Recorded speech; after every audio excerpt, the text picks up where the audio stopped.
इस देश का मुसलमान सीरिया में क्या हो रहा है, लीबिया में क्या हो रहा है, अफगानिस्तान में क्या हो रहा है, फिलिस्तीन में क्या हो रहा है, इजराइल में क्या हो रहा है, वो कोई पॉलिटिकल साइंस की किताब नहीं पढ़ता, तब भी उसको पता है इस मुसलमान को जो भारत में है, जो आजादी मांग रहा है जिना की, उनको ये नहीं पता कि सिटीजन अमेंडमेंट एक्ट क्या है, ये एक्ट कैसे पास होगा, ये संसद ने पास किया है, ये किसी पार्टी ने नहीं बनाया है। मैं मानता हूं कि वो तमाम सारे लोग जो उन्हें भोला कह रहे हैं, जो उन्हें मासूम कह रहे हैं, यही वाला मुसलमान मक्कार है।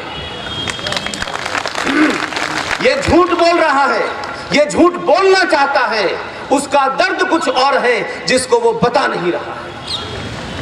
इसलिए इस देश की बौनी राजनीति ने 70 सालों में झूठ गढ़े और उन झूठ के ऊपर समाज बनाने की कोशिश की, और वो समाज जब बना और जब वो समाज चेतन हुआ, हालात बदले, चीजें बदली और कम्युनिकेशन का दौर हुआ, और जब हजारों इंफॉर्मेशन के तरीके बाहर निकले, तब आपको सच्चाई पता चल रही है। और उस सच्चाई का एक कारण यह है कि जब तक आपको सच्चाई नहीं पता थी, तब तक आपको नए नए नारे दिए गए। रिजवी भाई ने अभी कुछ हद तक उसकी तरफ इशारा किया है, लेकिन मेरे बारे में ये माना जाता है कि मैं पॉलिटिकली करेक्ट नहीं होना चाहता। मुझे इस बात का कोई भी किसी किस्म का मोह भंग नहीं है मेरा कि कोई मुझे ये माने कि पुष्पेंद्र साहब पॉलिटिकली करेक्ट हैं, क्योंकि सारा समाज ये कह रहा है तो मैं भी ये कहूंगा। मैं उन लोगों में से हूं, अगर करोड़ों लोग भी कोई गलत बात कह रहे होंगे तो मैं अकेला उनका विरोध करूंगा। किसी को अच्छा लगे, किसी को बुरा लगे, मैं किसी को खुश करने नहीं आया। मेरे मूल में राष्ट्र है। अगर राष्ट्र के प्रति मेरी निष्ठा है, अगर मैं राष्ट्र को बचाने के लिए कुछ भी कह रहा हूं, तो पूरी दुनिया को बुरा लगे तब भी मैं कहते कहते मर जाऊंगा। क्योंकि हमने 70 सालों की बौनी राजनीति में हर इंस्टीट्यूशन को खत्म कर दिया है। हर आदमी ने इस देश में संविधान की कसम खाई, संविधान के कसीदे गढ़े गए, लेकिन कमाल की बात है, इस देश में मुसलमानों का एक बहुत बड़ा वर्ग है, वो बार बार ये कहता है कि हम भारत के संविधान को मानेंगे, लेकिन संविधान को जब तक मानेंगे जब तक हमारे फायदे की चीज है। हम सुप्रीम कोर्ट को मानेंगे जब तक हमारी फायदे की चीज है। हम भारत की संसद को मानेंगे जब तक हमारी फायदे की चीज है। तो ये गलतफहमी दिमाग से निकाल दीजिएगा, ये 1947 नहीं है। आपको अगर संविधान मानना है तो संविधान में कॉमा, फुल स्टॉप, जेर जबर जो लगा है वो मानना पड़ेगा, आपको अच्छा लगे या ना लगे।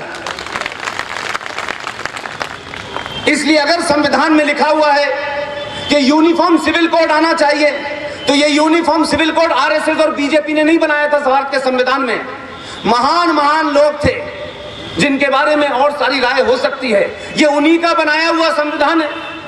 तो जब संविधान में यूनिफॉर्म सिविल कोड की बात आएगी तो इस देश का मुसलमान कहेगा कि ये नहीं होने देंगे,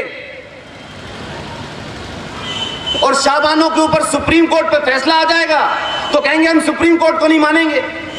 और सुप्रीम कोर्ट को फैसले को आप अब इस देश में भीड़ तंत्र के माध्यम से, इस्लाम के नाम पे, मुसलमान के नाम पे, पाकिस्तान के नाम पे डरा करके सरकारों को बौना कर देंगे। और 412 सीट कांग्रेस पार्टी की पार्लियामेंट में थी। आधुनिक प्रधानमंत्री, युवा प्रधानमंत्री थे राजीव गांधी, उन्होंने इस दंगाई और जिहादी मुसलमानों के दबाव में शाहबानों का फैसला संसद में पलट दिया। लेकिन कुछ लोगों को गलतफहमी ये होती है, वो ये समझते हैं कि हमेशा एक सी स्थिति होगी, लेकिन स्थिति चाहे 100 साल बदले, समय लगता है, बदलती जरूर है।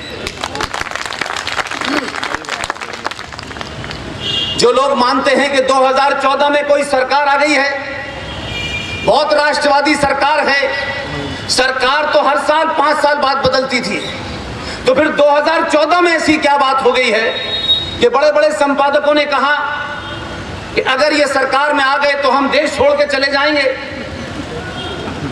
किसी ने नोटिस नहीं लिया,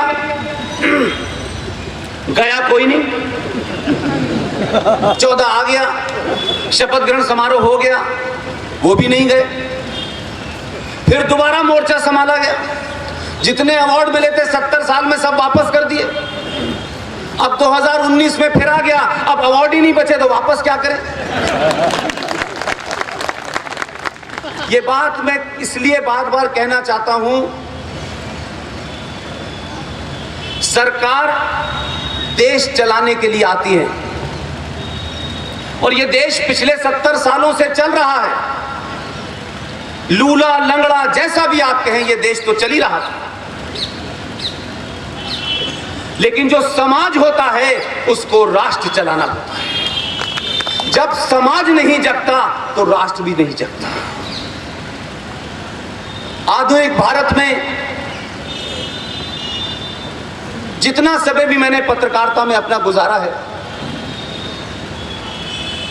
मैंने कहा कि यह सब कहने के लिए मुझे इस्तीफा देना पड़ा।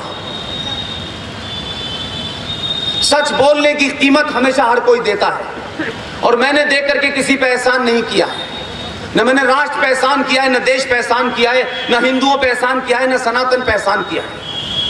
मैं समझता था कि ये मेरी जिम्मेदारी है कि जो बात मैं जानता हूं, जिसको समझा सकता हूं, अगर मैंने इस बार भी नहीं कहा तो फिर ये मौका दोबारा नहीं मिलेगा। 1947 में क्या हुआ, किसने क्या कहा, बाबा साहब अंबेडकर ने कैसा संविधान बनाया, विजनरी प्रधानमंत्री किस ब्लैकमेलिंग के दबाव में दबे और धारा 370 को जोड़ दिया, मैं इन बातों पर नहीं जाना चाहता। लेकिन मैं ये मानता हूं कि 2020 में मुझे 1947 जैसे हालात देखने को न मिलते हैं और जब तक मैं जीवित हूं, वो तमाम सारे लोग जो देश भर में बिना किसी पार्टी के, बिना किसी पद के, बिना किसी विचारधारा के देश भर में इस समाज को जगाने निकले हैं, मैं उनसे एक ही बात कहता हूं, ये मौका हमें मिला है, इसलिए इसको खाली नहीं छोड़ने देना है। मैं नहीं चाहता कि हमारे जाने के बाद जो गुस्सा मुझे अपने पूर्वजों से है कि जब उनको गुस्से में होकर के बोलना चाहिए था, जब खड़ा होकर के विरोध करना चाहिए था, तो वो सत्ताओं के सामने झुक गए।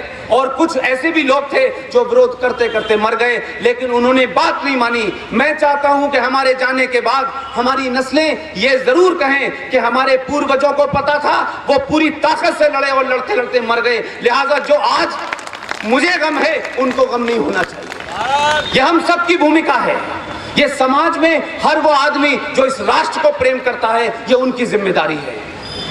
ये किसी हिंदू का राष्ट्र, ये किसी मुसलमान का राष्ट्र नहीं है। राष्ट्र सिर्फ एक होता है।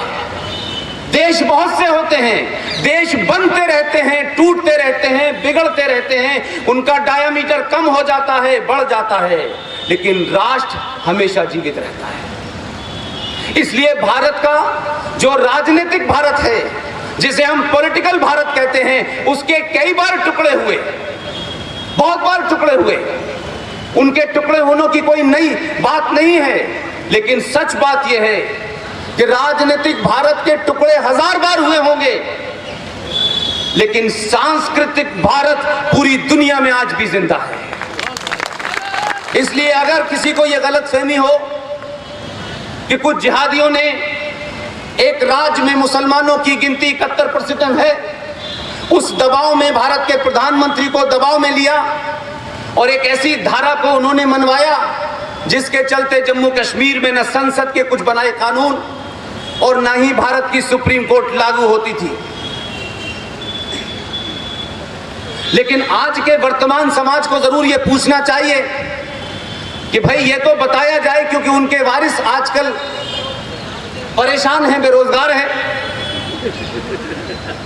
उनसे ये सवाल जरूर पूछें कि वो क्या मजबूरियां थी कि 70 साल पहले जवाहरलाल नेहरू साहब ने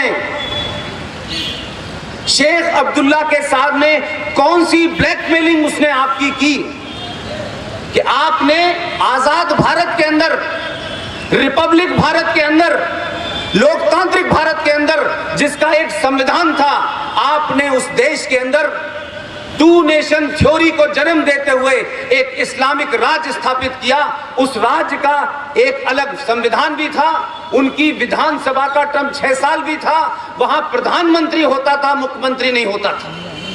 लेकिन जिस आदमी के दबाव में यह सब कुछ किया, देश को तो कम से कम पूछना चाहिए कि कौन सी वो बात थी कि जवाहरलाल नेहरू ने शेख अब्दुल्ला के दबाव में ये तमाम सारी काम किए, लेकिन उसी शेख अब्दुल्ला के खिलाफ गद्दारी का मुकदमा लगाकर उसे जेल में क्यों डाला था, ये भी तो पता चले।